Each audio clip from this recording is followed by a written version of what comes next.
Welcome to the Cashflow Academy podcast. I'm your host, Andy Tanner. This is where we make investing simple. I'm joined by my two great friends, Noah Davidson, Corey Halliday. Gentlemen, thanks for joining us. Yeah, excited to be here. Ready to roll. Big news, big stuff. Before we hop into it, go to yourinvestingclass.com. That's yourinvestingclass.com. Fun stuff there, important stuff there, especially pertaining what we're going to be speaking about today, which is big problems, and it's going to require big solutions in terms of where people are financially right now, especially those that don't want to work every day of their life forever. So when you talk about escaping the rat race at some point, most people want to do it early. These people might not do it at all. So we're going to speak about all things retirement. Interesting study we're going to go through by it's called the National Council on Aging, NCO, National. I got to blow it up where I can see it. National Council on Aging. They did some report. They put out a report that was just detailed and scary, but a little bit depressing. Really. The data for them, but I'm glad we have a council on aging, because I'm finding it somewhat difficult. A lot of aging problems, a lot of aging, little crick in the neck. Quick introductions. Noah, let's begin with you, sir. Hi, I'm Corey Halliday, and I am a Series 4 option principal. Oh, you're brutal. Well, yeah, let's do each other's. You're brutal. Like a little change up for sure. Hi, my name's Noah Davidson. I've been doing this for a long time now, trading and investing since the late 90s, and I have taught tens of thousands of people how to trade and invest over the last 20 some odd years. So it's been a great journey, and I've enjoyed every moment of it. Fantastic. Corey? Noah already did my intro. I'm a former Series 4 option principal. I've been trading and investing for many years and love the financial markets. Just have a passion for learning, a passion for teaching, and love it. I like the hat today. Yeah. You got the brim down low, hiding. Yeah, exactly. Yeah, hiding. Might have to raise that up a little bit. There we go. Great stuff. So you guys know that I developed a passion for this topic way back when we wrote, where is it? 401 Chaos. And that book's now out 10 years. Can you believe that? That's wild. And I'm doing the second edition. The publishers have asked me to do a follow-up, second edition. It's better than the first one, I hope. And so I'm very passionate about this problem. And part of me, before we get into the numbers, or maybe we just get into the numbers, I'm just going to read the key takeaways off the website here on this study. The name of the study is called the 80%. It's called the 80%, and it refers to the people that the percentage of people that are likely to struggle. It says addressing the nation's retirement crisis, the 80%. This was released at August 30th. What are the odds that it followed a Pareto distribution? There you go. Isn't that there's your analyst. There you go. 20% of the money is 80% of the wealth is owned by 20% of the people. It's rough. Yep. Today's 65-year-old can expect to live another 20 years, according to the Social Security Administration. 80% of the households with older adults, or 47 million such households, are financially struggling today or at risk of falling into economic insecurity as they age. That's a huge number, 80%, that are falling into insecurity, which is amazing, because this data was partially done by the Social Security, saying that people are going to have insecurity, as often is the case. It goes on that this is quite a study as it goes through, and it breaks people into 5 categories, hence the 80%, 0 to 20, 21 to 40, 41 to 50, 51 to 60, so forth, and the top quartile is that you're 91 to 100% of the people. And most of these people are going to struggle. What I find interesting is the people they say that are in the clear are people that might have, $400,000 or $500,000 in their retirement. I disagree with that. I mean, I guess that keeps them from being insecure. Right. But it's certainly, they're not going to live in abundance. Yeah, and that's why I was saying that the data, I mean, it's just disappointing that there's that large a percentage of people that are struggling financially. and going to have, increased healthcare costs and all these things as they age. And it gets to, procrastination is a big problem when it comes to investing, because in investing, you're compounding returns. You need time and you need percentage return. And that time is critical. And the more you wait to start your investing journey, the worse it becomes. And that's really where people find themselves, is that they're getting further and further behind, and they're just not getting ahead of it. If you invest $100,000 40 years early, well, it becomes millions of dollars. If you invest $100,000, but it's 10 years before you need it, it just doesn't have as long to compound. And that's where people find themselves, is they finally are maybe waking up to the problems. And it's just this issue of, you've got to delay some of that spending, and you've got to get that invested into assets that can take care of you later on. Apathy's a huge issue with this, I think. Well, it's apathy and it's ignorance. It's really, I would say, the root cause is lack of financial education. They don't really teach these things in school. And the system's really set up to create employees that are thinking on a lower level, and they're just falling into the consumer habits. And so what we need is to kind of revamp the way we approach things from an educational standpoint, and introduce these concepts to people early on, and maybe even structure the system a little bit differently, so that investing, I don't know if you want to use compulsory type investing, but you want to have an incentive program such that if people start early and they get that into that habit, and that money is put aside, like automatic contributions and things, then it's going to be there for them when they go to retire. But leaving people to their own devices, oftentimes, I think, we like the freedom, but the consequences are sometimes challenging, right? I think the political climate is killing us. Yeah.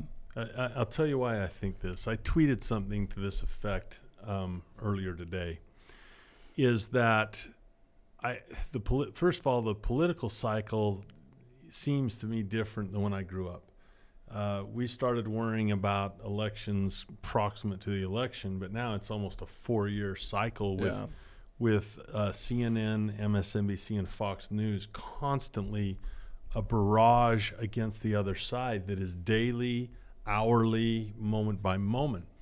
And what that does is it creates a perception that problems are not individually solved, but they are all systemically to be addressed. In other words, I'm an American, so I have the right to happiness, not the pursuit of it. But if there's a problem, it's because one side of the aisle or the other has caused it. And I just don't believe that. In the terms of personal prosperity, there's what asset are they going to buy me? One side is saying, they'll give me $25,000 for a house, but they're just going to raise the prices of houses to suck that money up. I have to have a plan that is individualized to solve the problem of retirement, not a systemic issue. If I have some politician say this can be solved by voting the proper way. If you just give me power, I can solve all your problems. Is give me basically how is the gist. If you were to reduce it down to the gist of the sales pitch, if you just give me more power, I can solve all your problems. Vote for me. Yeah. That speaks to, and it frames it. That's why I think the political climate doesn't help this right now, because so many people are watching television, watching this, saying, the reason I'm not going to retire is because of those evil people over there. And I think the elites have a case. Look, if you're in the $100 million club or higher, they're coming after you tax-wise. You got to defend your turf, whatever. But if you're the average Joe that listens to our podcast, who maybe you're a family that would like to have a passive income above your expenses, you want to learn to invest better, that's all noise. Yeah, that neither political group is targeting the middle class and going after them specifically in a negative way, right? There might be that, like you said, they're going after the elites or whatnot and trying. But I think that victimhood, if you have a really good, let's say you play football, if you have a really good coach, the players out there, and let's say he thinks he's getting held, and he might be getting held by the offensive lineman. And so he's ticked off at the referee, and he says, well, I can't do anything because they're holding me. A good coach will say, don't let them hold you. Yeah. It's not the referee's fault. You got to figure out a way to not allow them to hold you. And so I think in terms of victimhood, it's kind of the same way with investing, is you've got to figure out how to take control of your investments and make a better future for yourself. The Republicans, the Democrats, the political situation, it's really outside of your control. You can vote, but it's really outside of your control. But what is in your control is I can set a plan, I can become educated, and I could start owning some assets. I mean, anyone within the sound of my voice can go out there and open an online stock brokerage account and start buying a couple of shares of this and a couple of shares of that. And they're now getting into asset ownership. And that mentality of I'm going to make sure that nobody holds me down. I got control. I'm going to figure out how to get ahead. And those people that have that motivation and they get that education on how to do it, they're going to be so much better off. Whereas the people that sit around and say, well, it's because of this political party or these people are holding me back. But my rights. Yeah. Playing victim, it's just not going to help, you know? No, I absolutely 100% agree. And I think it's really important to think about what I think the American dream, has always been. I mean, it's kind of been sold and framed as a house, 2 cars and a picket fence. And what that really is it's a mortgage payment, 2 car payments, and now you have to go paint the fence too. But if you really think about what the American dream is that upward mobility. Yeah. And it's the freedom and the liberty to participate in the system, because the system actually has shares. Like you can go in and the wealthy will share the wealth. They share the wealth. And it's just knowing how to play the game. And that's one of the beautiful things about it. Is like you were saying, anybody within the sound of my voice could sit down and figure out, okay, I work for this company. Well, why am I not investing in the shares of the company? Maybe they have a stock employee purchase program or something along those lines. Or, I'm participating actively in my 401k. Maybe I could take that and I could also, start my own self-directed IRA. Roth IRA is a great way to do it because of the tax benefits. But you can get in and you can participate, buy shares, or participate in the compounding aspect of it, the growth over time, and benefit from the system, not feeling victimized by the system because you didn't know how the game was played. The statistics will say that the people within the sound of our voice today are in this 80% they're talking about, or headed towards it. And so speaking directly to those people, what I would say is you have a couple of enemies here. Your first enemy is that apathy that we talked about, to say, well, I don't care about it. It's someone else's problem or someone else's problem to fix, or it'll I'll worry about it work later. out. Somehow it'll just work out because it's not in my face right today, even though for many people it is getting into their face right today. And then, as you mentioned, Noah, the second part is education. But I will tell you, this podcast today is about attacking really those first two problems, because if you don't get past those two, you're never going to move anywhere. On the podcast, I was grateful years ago to land an interview with Teresa Ghilarducci. I hope I pronounced that right. I change it seems every year. She's a brilliant professor. She was at Notre Dame for many, many years. Another great one, a wonderful lady. I love to land her on the podcast to speak with her. She's brilliant. Her name is Alicia Munell. She now writes a column for CBS Market Watch on retirement. She is in Boston, I believe, where they have the Center for Retirement Research. So I stay up on these people. I stay up on what they say. So Teresa Ghilarducci comes on the show, and where she and I disagree is she is a kind of a political advocate, in that she believes we should advocate for a systemic solution for these 80%. And it's just not going to happen. And where we agreed was that the degree of the problem is vast and severe, that these people will, many of them, not just have insecurity, they will not retire with dignity. They will not be at a level of financial dignity. And she and I agreed lockstep on that point. Where we parted ways in our disagreement was that she believes in trying to find a systemic solution, And I said it would be nice. I would prefer that. But the reality is, if you're in that 80%, this might be one of the most important podcasts you listen to if some determination arises in your heart to say, you know what, I'm going to do something about this. And I can tell you what to do about it. It can be fun. It can be work that's fun. But jettisoning the apathy of saying this is a systemic solution, I have the right to prosperity, it's just, the ref may be holding you. You're right. You're right. You He's might be cheating. justified. Yeah. Yeah, this guy's elbowing me in the face, coach. I mean, yeah, but you're still going to lose the game. Yeah. You've got to figure out a way to work around it. It feels good, I guess, to scream and hold the sign and yell and, unfair, and that can give you a dopamine hit maybe. There's probably some psychologist that says, it feels good to be in the wrong and cry about it. But the truth of the matter is, we got to find solutions here. Yeah. I personally, in my life, I don't trust the government in any way, shape, or form, no matter who is there.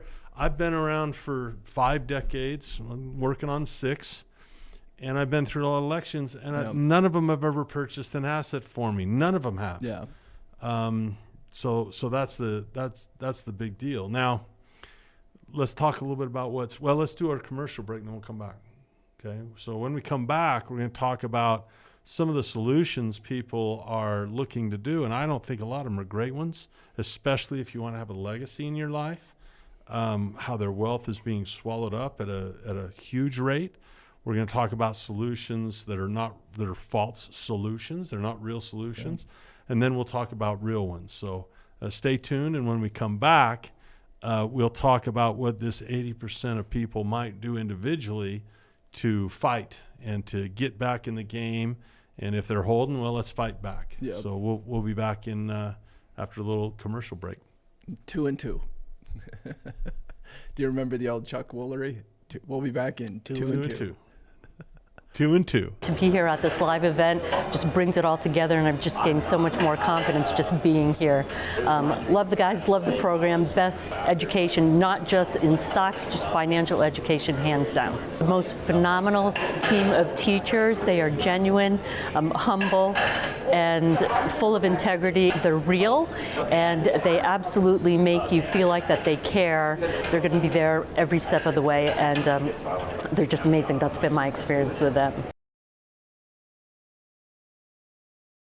Welcome back to the Cashflow Academy podcast. I'm your host, Andy Tanner. This is where we make investing simple. We've been speaking about this study that says 80% of people are going to struggle, and it is a retirement crisis. They're going to struggle. We've talked about apathy. We've talked a little bit about education.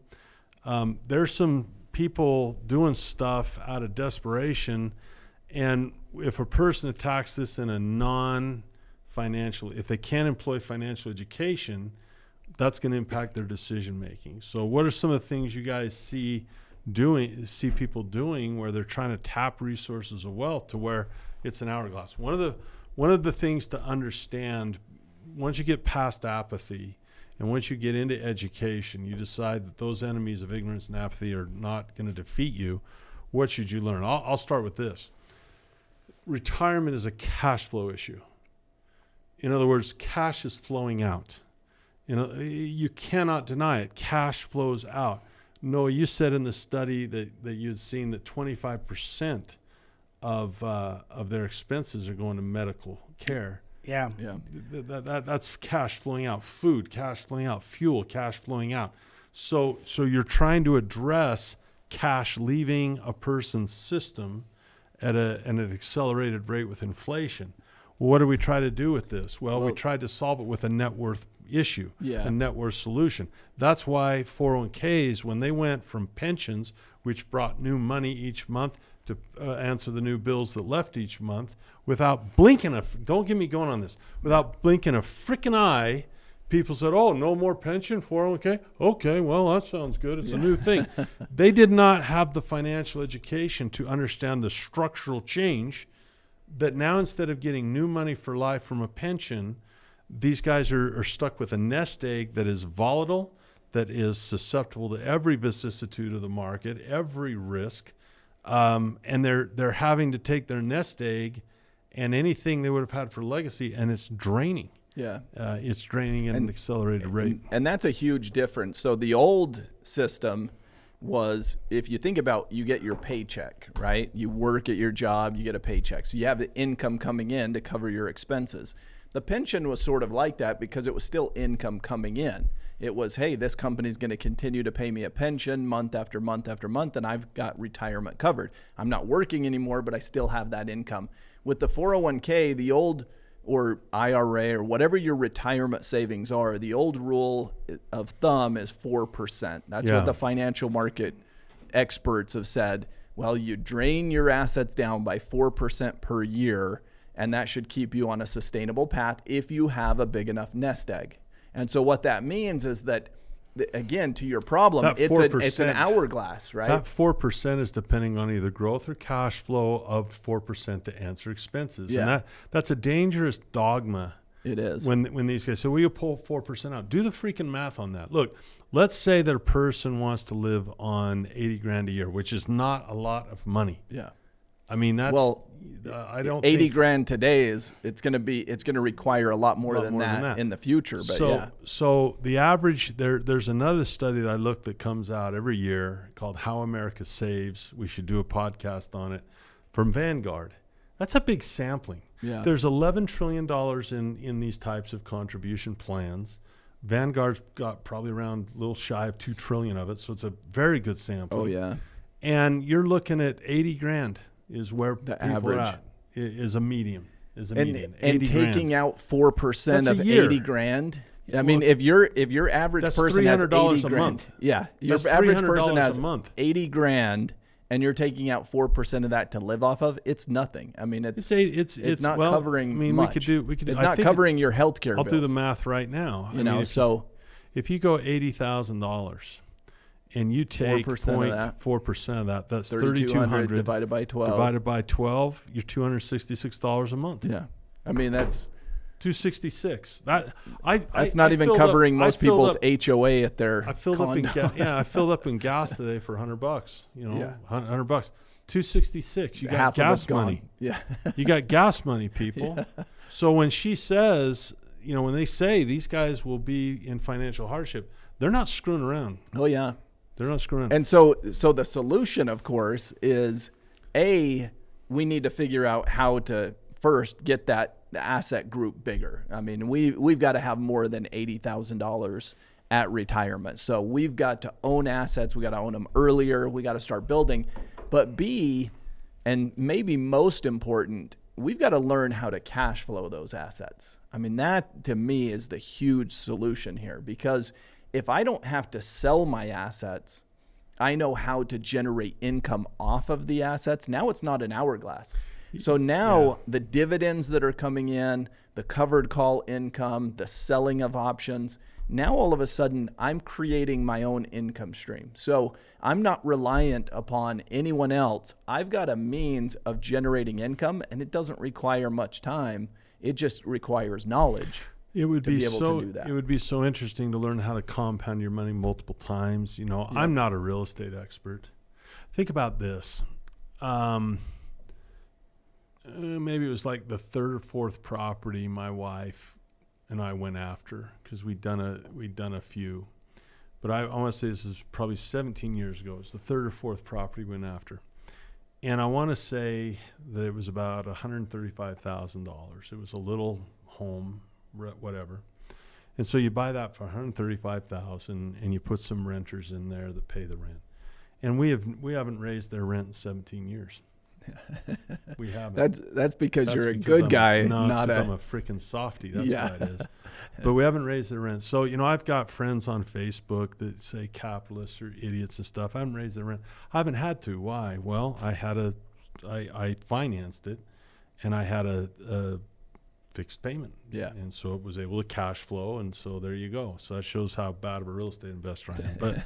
But it's a you know, I care about the people who live there, and that's great. But think about this for a minute. Today, that house is probably only worth maybe $400,000, Yeah. something like that. It's grown quite a bit in that area, $400,000.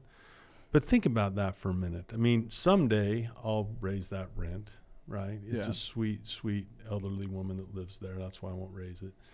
But someday I'll raise that rent. And just think about how different that is, that single investment. It doesn't take a rocket scientist to buy a house and rent it. Yeah. It does not take, it takes a little financial education, but it doesn't take a doctoral degree or a medical degree or a law degree or an engineering degree to do it. A little financial education helps. But I think about that. That purchase took me about a week to do. Most of the homes we buy take about a week to close and get to the table, and you sign the stuff and you go to the title, and it takes about a week to do something like that. And I think about these guys that only have 80 grand, and I think, why didn't you just buy one more house or two more, three more, or four more? And if you just learn to buy a few assets, you're way ahead. With just that one purchase, you're way ahead of, that little time. I haven't put any more money into that thing. Like, I didn't have to contribute out of a paycheck to build that up, right? And to me, I just think, why do people buy into a system where you're going to send money every month to Wall Street because you don't know how to manage it yourself, every month to Wall Street, where you can make purchases? I bought one of my favorite stocks I bought during COVID was Prudential. That thing has been a stud, awesome. That's been a killer investment, and the covered calls on that, simple basic stuff, the dividends on that. It took me 5 minutes to buy it. I looked, a little research. Sure, I shouldn't say 5 minutes, but a little research, some fundamental analysis. Oh, this is a good one. I don't have a lot in the financial sector. Let's get some. Click, now you're done. And you just keep buying these assets over and over and over and over and over, right? You just keep acquiring them, and over time you get a bit of an asset column built. And I don't know why that's so hard, for people to understand. And it's fun to do. If you have ever played Monopoly, there's this dopamine hit you get when you land on Baltic Avenue and you buy Baltic Avenue or New York Avenue or Reading Railroad or whatever it is. Yeah.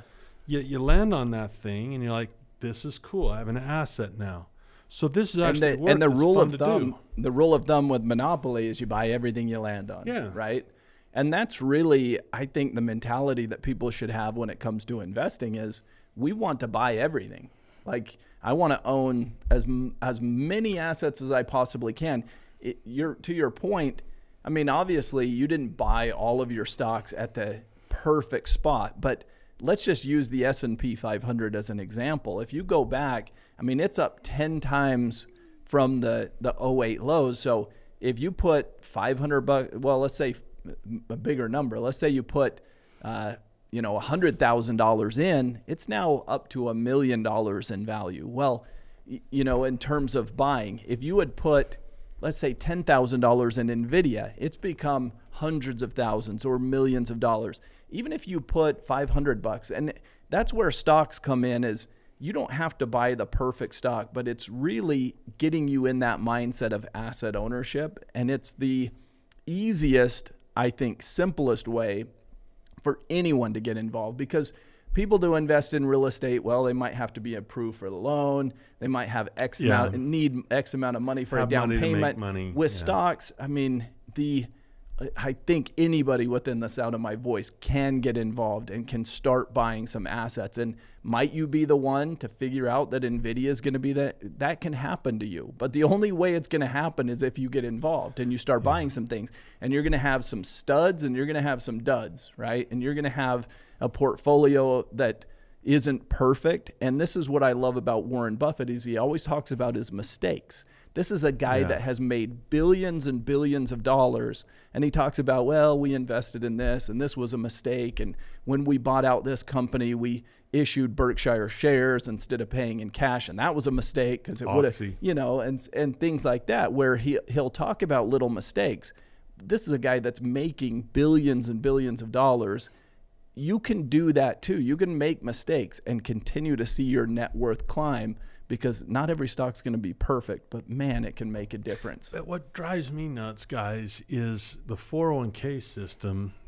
It gives you this thought that it's taken care of. Oh, I go to my job, I work at my job, they pull a little out, and they're supposed to be doing this for me. There's bargains all around you. Yep.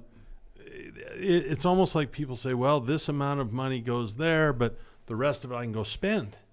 And it's a lot of fun to acquire an asset. It's fun to get liabilities too. Believe me, I got more doodads. That if we want to line up doodads, I'm going to be embarrassed with the doodads I have. There's no question. Yeah. We've got more doodads around here than we need.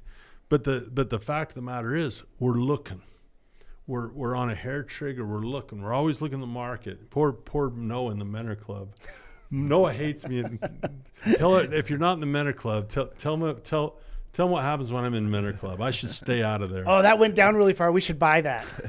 Oh, that thing got that stock price is way down. I want to buy some. Yeah. It just goes like that. It's like, oh, did you see what happened to this stock over here? It doesn't matter. Yeah, they had a bad earnings announcement. The stock price dropped really hard. We should buy some. It's kind of like, hey, let's just buy things. And I like it because it actually keeps me in that mindset of buying. Because, I mean, I kind of came in through the back door as a trader. Yeah. And I was looking at ways to generate active income, trying to buy low, sell high. Capital gain income. But the more and more I played at that game and understood, there's pros and cons. And yes, you can there's make a money place for doing it. it. And there's certainly a place for it if you want to accelerate gains. But at the end of the day, it's the stuff you accrue over time that's simple. It's not rocket science. It's like you can go look. Warren Buffett, they post all the stocks he owns. You could literally just go say, oh, here's his top 10 stocks. That was 5 minutes of research. And did you pick his best one? I don't know. I mean, I spend money every month. I send Verizon money, and you can own a piece of that, right? I have all the Apple products. You can go own a piece of that. Yeah, and Verizon will pay you a 5 or 6% dividend every single year. Regardless. And then if you learn how to write the covered calls on it, which, that if you don't know what a covered call is, you need to, because that can help you. You need to go to your investingclass.com. Right? You don't know how to do that. Because you can generate an extra, 1% a month type of thing, or 1% every 2 months or so on that asset as passive income, and the stock value doesn't have to go up. If it goes down, you still get paid the dividend. You can still write a covered call. You can buy more at a lower price. You can do all of the things that you need to be doing. And again, whether you're starting out later in life or you're younger and you're earlier in life, doesn't really matter how old you are. It's the inaction that robs you blind. Because if you get into the game, you're going to make mistakes. So what? Yeah. The funny thing I've learned about hanging out with investors is they always talk about their mistakes. They never really talk about their great successes or the stock that they made millions. They're kind of about that. But they always say, what, I made a mistake here and I lived and they tell great stories. That's because it's always a funnier story, the mistakes you make. I've had some good ones. Yeah. It's someone's demise is all. It's like fail army. Yeah, exactly. You have fail army. Yeah. One of the things that people are doing, I don't know if this is, I guess it's a good idea if you have to, but it sure makes other people a lot of money. Let's think dynastically for a moment. I don't know what will happen in the future.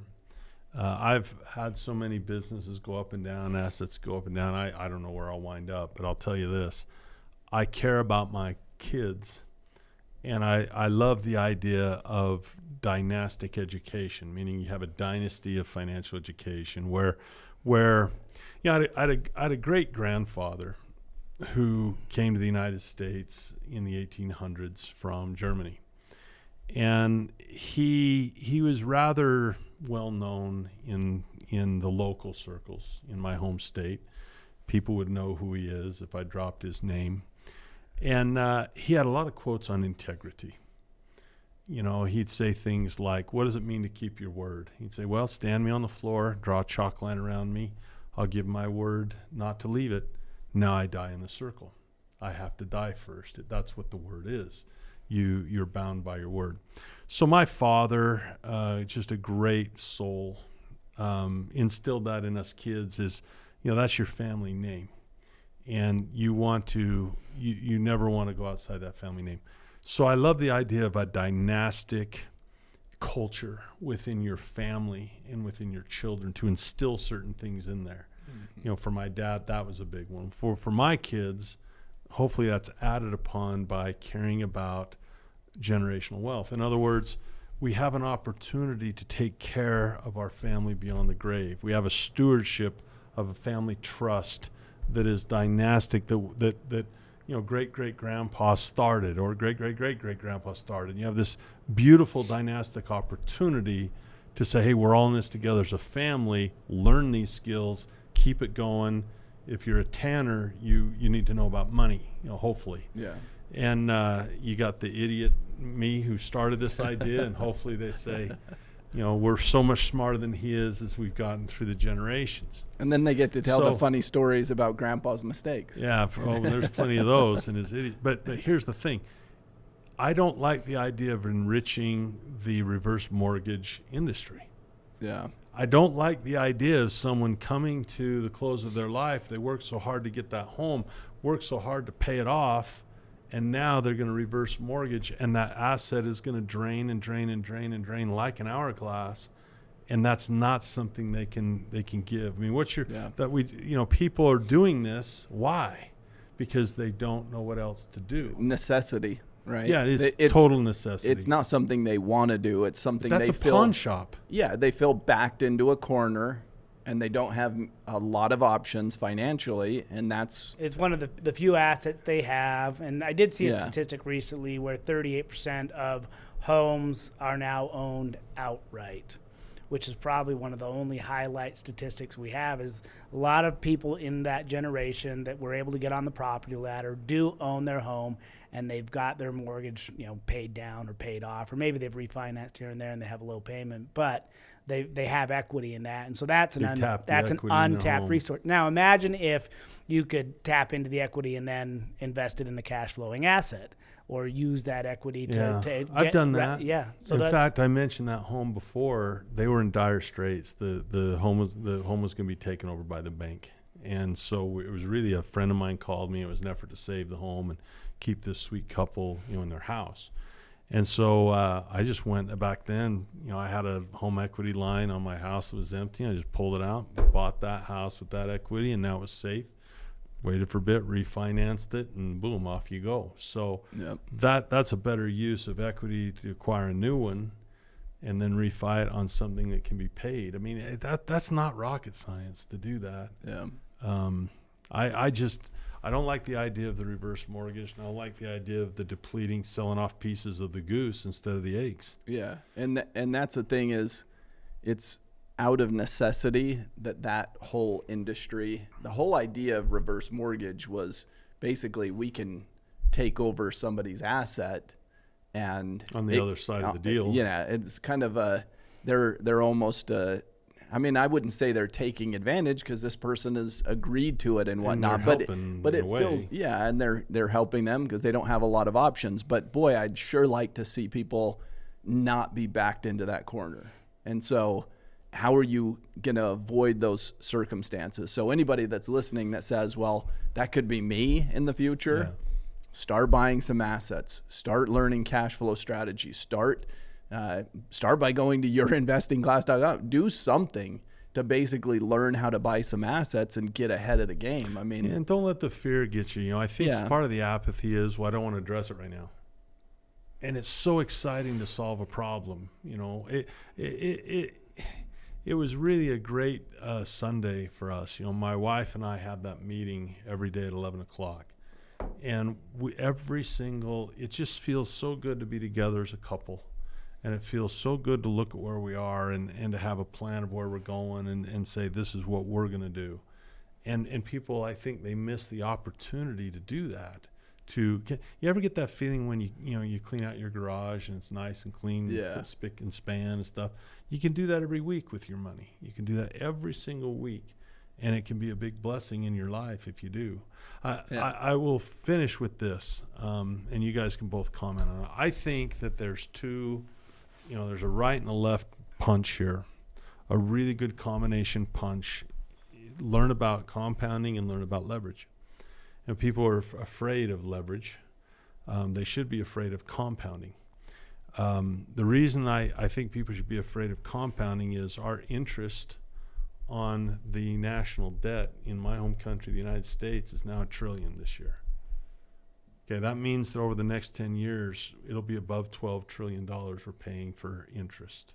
Right. And that's a compounding effect that will hockey stick and grow and grow and grow, because that is a real Ponzi scheme, because you know where we're going to get the money for that interest? Print more of it. We're going to borrow it. Yeah, we're going to print and borrow it. And that's a compounding problem that hockey stick will come in a hurry. But as far as leverage goes, people are worried about it. It's kind of like fire, isn't it? It can light, heat, defend the bear, cook the meal, give you warmth, protect you from the cold, or it can burn you if you don't know how to use it. But I will just tell you that if a person now is in this 80% of people we've been talking about, that 80%, they got to play some catch up. They don't have the opportunity to compound again like they should have. So you want to shake is it the alpha generation now? Is that the new one? We got alphas and Ys and Zs. And we've gone around the bend. It's like when you everyone were a kid and you were doing the remote, like got to go all the way around the end now. So we're back to alpha. Back to the A's. But whoever you are, shake the apathy. I've told my kids, it's so much easier for them to invest, because my kids can watch stocks go like this and they just watch those dividends go back in, and they just get a look down. They get a look at 30 years. Other people looking at 4 or 3. The only way to catch up is to master a lever. With a large lever, you can move the world, or you can sell your house and reverse mortgage it. Yeah. Your thoughts on leverage? Is that too scary? I mean, am I No, a I think- terrible person saying that It's one of someone the that's most older shouldn't be messing with leverage? No, leverage is one of the most powerful tools you have when it comes to generating wealth, generating an advantage for yourself. It's just learning how to use it safely. Again, like you said, if leave her long enough, you can move the world. Well, with options in stocks, which is one of my areas of expertise, right? You can create asymmetrical risk reward scenarios where if the market does we think it's going to go up, the benefit far outweighs the risk, and you can take a small amount of capital and you can turn it into a larger amount of capital. And again, when you have a fixed risk tolerance, you can accept a loss without getting into big trouble. So leverage is probably the tool that people who, especially if you're like behind on the retirement goals, if you need to generate some of that asset column, so you can go buy a property, you can go have the dividend paying stock. Learning to do a lot with a little safely, I think, is key. It gets me pumped up, because I was not the athlete that you guys were in terms of basketball and wrestling and martial arts, but I was a big, tall basketball player, and I played a little bit. And I just used to love being in that freaking huddle when you're down in the game and you've got to come back, and the chips are against you. It's not a time to say, oh, poor me, they're holding me or they're fouling me. It's time to freaking get that timeout called, get everybody together, go out and freaking win. Focus, Go out and win. And it's an incredible feeling. It's an incredible opportunity to say, hey, let's get a plan and let's go out and compete. And to heck with what the systemic people are saying. Hey, I have some freedom here. I can get up in the morning. I can go to yourinvestingclass.com. I can see what's there, and I can begin to implement things. And I can start having my meeting on boy, I'm getting all fired up. I can start having my meeting on Sunday. And we are in the business of transforming people's lives and elevating their financial well-being. That's an inspiring, exciting message. So yeah, there's a lot of problems out there, but how can I attack them as an individual? How can I get off the couch instead of saying, well, I hope this changes? Let's go change stuff. Let's go do things. Let's go take action on things. Yeah. And I would just say, if you're in this 80% where you're nervous or whatever, we're right in the same fight with you. We're all together. Let's go win. Let's go win the ball game and learn some techniques. There's no time for apathy. If it is a crisis, I mean, one of the things that bothers me, and I shouldn't say this because I'm a bit of a worrywart by nature. Corey was laughing at me because immediately Corey was laughing because anytime there's any risk, I see, I'm like, okay, there's the worst case scenario. That's what's the we're going to protect against that, right? We're going to protect against that. But what bothers me with apathy is if there's a crisis, this is John Bogle's words, if there's really a crisis, maybe it would help to have a crisis attitude, Yeah. right? And say, hey, let's go win the game. Let's get up. Let's get fired up. Let's put in extra. Let's do more during the day. Let's take an hour and do something we didn't do yesterday with our hour, and let's go win. So Yeah. I would tell these people that are in the 80%, let us get in the fight with you. Don't fight alone, Yep. and let's go win. Yeah, and we are competing. I mean, you're competing when it comes to your money. Every company out there is trying to get your money from you. Yeah. And you can decide whether you want to spend all the money that comes in and have nothing to show for it. And maybe a better use, I mean, I kind of look at it as where do I spend a lot of money? Maybe I ought to be investing in those companies. If I'm spending money there, Yeah. we buy a lot of stuff on Amazon now. Well, maybe instead of buying, we still need to buy some stuff, but maybe I ought to be buying some Amazon shares, right? Ooh, maybe And you so should make a rule like every time you buy something on Amazon, you have to go buy you have to share get a of share. Amazon. Exactly. If But you- but there is a dopamine hit to buying shares. It's a Yeah. lot of fun. I mean, it is It's fun to get crazy enough- amounts it's of fun. like Monopoly. And it's awesome. winning the game. Now you're starting to own assets and you're building a better situation for yourself in the future. So you're getting the dopamine hit of buying something. You're having a fun time and you're building a better future. I mean, who doesn't want to be involved in that? Every once in a while, we stream a one-day class. I do Yeah. it here in the studio. I move out this table. I move in the podium. We use the whiteboard. We go crazy, and for about it's not quite a full day. It's like 5 hours, and we'll stream that. And I'll go nuts. And one of the things I'll often say in my full day trainings, and they're free to go to if people can find their way in.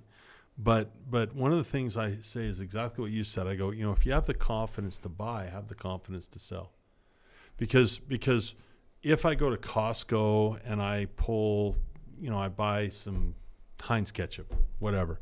Why am I buying that Heinz ketchup? Because I have confidence in what I'm getting. I have confidence in the product. I'm going to go get my hot dog, squeeze the ketchup on. It's going to taste the same every time. It's going to be glorious, wonderful, whatever it is. If I have the confidence to buy Heinz ketchup, why wouldn't I have the same confidence to sell it? Because I know other people are going to buy it just like I did. Yep. I loved what you said. If I go into Costco, if I go to Exxon, Go buy some I don't know how to Costco. tell you And this, I man. fill in I the mean, tank. I have to now go get a Costco hot dog. That's like you just implanted that. You in know my- what? That price has not gone up in how many years? It's like That's $1.50 or something. That's your staple, consumer staples. That's your consumer staples section. Where and you and say- Costco's stock chart, by the way, Tell if you you've been what. buying Costco stock, I spend a lot of money at Costco. Buy the stock just- right along with That it. just I mean, became a new indicator, man. When they raised the price on that, oh man, run for the hills. Yeah, know it's in exactly. trouble when Yeah. when they raised the price on that. oh, there's no one, question. If they raise the the price Fed on the is hot toast- dogs, the Fed- then Costco's gotten into trouble. Jerome Powell's got a red phone on his desk waiting for They've that raised the call. price of the hot We're dog. in trouble. Sell, sell, yeah, sell. Yeah. Got to raise rates. Got to raise rates. I guarantee there's a Fed emergency meeting, 50 basis point rate cut the day they do that. Costco. Unbelievable. A lot of fun to talk about. Look, just kind of to finish the podcast off, when I read about this, I'm not surprised by it when I read this report, because I've been doing this for many, many decades, many, many years. If you're in that, let's get in the fight together, right? That's what the Cashflow Academy is for. Go beyond the podcast. Let's roll up our sleeves and let's elevate the financial well-being of humanity, especially this 80% of people at risk. Let's teach them what they can do about it, so they don't have to just hope one party or another solves this systemically. It's not going to happen. It's just not. There is no government program that has the horsepower to compensate for a failed, flawed personal policy. They just can't. And so exercise that ability to take the bull by your horns, and do something. So last plug, go to yourinvestingclass.com. Check out what we have there. We hope you enjoyed listening and the conversation around this 80% of people that are going to struggle in retirement. Let's solve that problem together. So thanks for listening.